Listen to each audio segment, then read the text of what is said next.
En 2019 se estrenó la primera temporada de The Mandalorian, una serie sin muchas pretensiones que terminó revitalizando a Star Wars. 7 años después se ha vuelto uno de los productos más icónicos de la franquicia, teniendo a una estrella de Hollywood como es Pedro Pascal. ¿Habrá salido bien esta jugada? Vamos a averiguarlo. Bienvenido a un nuevo video del Bloque Geek.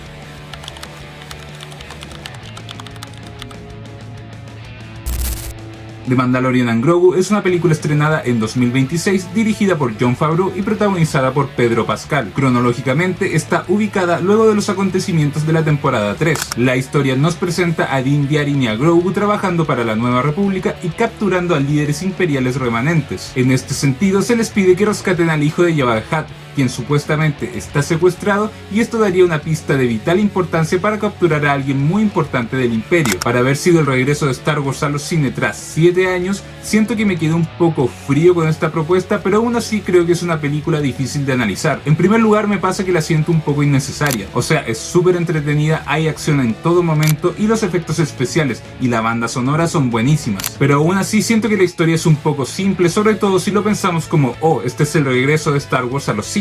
Sin embargo, al mismo tiempo, y puede que me contradiga con esto, que la historia sea tan simple también sirve para que nuevos públicos lleguen a la franquicia, lo cual me imagino que es el objetivo que tiene Disney. Es por esta razón que no se necesita ver absolutamente ningún producto de Star Wars para ver la cinta. Esto igual es un beneficio considerando que el cambio de formato, es decir, pasar del streaming al cine, puede generar cierta confusión en el público, sobre todo si la trama no está bien explicada, cosa que aquí no pasa. Por lo mismo, la película es súper abierta a que lleguen nuevos públicos. Para los fans de Star Wars igual, pero siento que la película pudo haber sido o un capítulo largo de la serie o haber sido 2 capítulos de la misma y hubiera estado perfecto. Es ahí mi problema de la película, porque consideremos que la economía mundial no está en su mejor momento y pagar 7 u 8 lucas por ver una película que perfectamente pudo haber sido un capítulo de la serie y verlo en Disney, igual es un problema y puede afectar el bolsillo de algunas personas. Si te está gustando el video, te pido por favor que le dejes un me gusta y que te suscribas al canal para que así el contenido se difunda entre más personas. La película está claramente dividida en 2 partes. Cada una de ellas está enfocada en uno de los protagonistas. La primera está mucho más enfocada en el Mandaloriano y cómo este trata de llevar una nueva vida trabajando para la República. Esta parte es súper entretenida con escenas de acción dinámicas y largas. Como obertura tiene una muy buena escena de acción, pero que no sirve para nada en la trama, pero sí es muy importante para ver las habilidades del personaje y también su status quo tras el final de la temporada 3. Posterior a esto vemos más el desarrollo de la relación entre Din Djarin y Grogu y cómo este trata de entrenarlo para ser un mandaloriano. La segunda parte de la película está más enfocada en Grogu como un personaje independiente y no como un complemento de su papá adoptivo. Lamentablemente creo que aquí la película se pega un bajón bien potente. El cambio de pasar de un montón de escenas de acción desde el principio de la película hasta más o menos la mitad a algo sumamente contemplativo es un cambio un poco fuerte y siento que no está tan bien llevado, y esto puede hacer que la película se vuelva latera. El tema que abarca toda la película es la relación padre-hijo, al igual que en la serie, pero en este caso está planteado desde el punto de las cargas hereditarias y también de dejar que los hijos se desarrollen por sí mismos. Relacionado al primer punto, tenemos como personaje más importante al hijo de Jabba the Hutt, quien no quiere que lo relacionen con su padre y quiere llevar una vida distinta a la que tiene su familia, que son unos gángsters. En el caso del segundo punto, tenemos como personaje más importante a Din Djarin,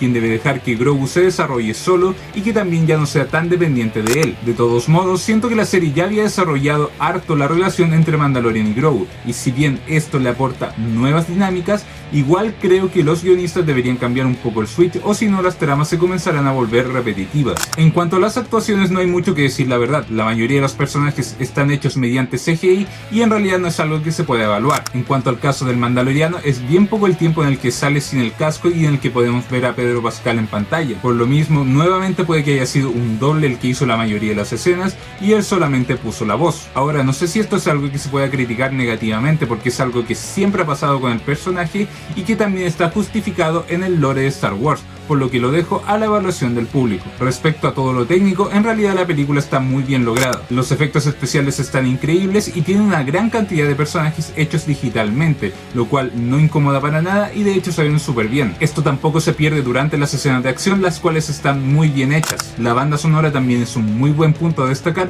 ya que retoma las canciones clásicas utilizadas en la serie y que son tan características del personaje. También agrega algunas que van muy en la línea de lo que es Star Wars, y también pude escuchar algunas que son como un poco más de película futurista, pero que en realidad quedan súper bien con lo que es la historia. En el tema de la fotografía no hay nada que decir, los paisajes se ven excelentes y el uso del color cambia dependiendo de en qué planeta estén los personajes, lo cual es un gran detalle. Lamentablemente tuve la mala fortuna de tener que ver la película en 3D, lo cual es súper incómodo y no deja apreciar lo realmente buena que es la película en este aspecto. Para que estemos claros, The Mandalorian and Grogu es una película entretenida, seas fan de Star Wars o no. La película es súper entretenida, no te vas a aburrir y considerando lo que fue la última trilogía de Star Wars, en realidad tiene un nivel mucho mayor a esos productos. Como lo dije a lo largo de todo el video, lo más destacado son los aspectos técnicos de la película, lo cual es súper bueno considerando lo simple y predecible que es el guión, pero que también es efectivo considerando los objetivos que tiene la compañía actualmente. Por lo mismo no hay que ir buscando grandes cameos de personajes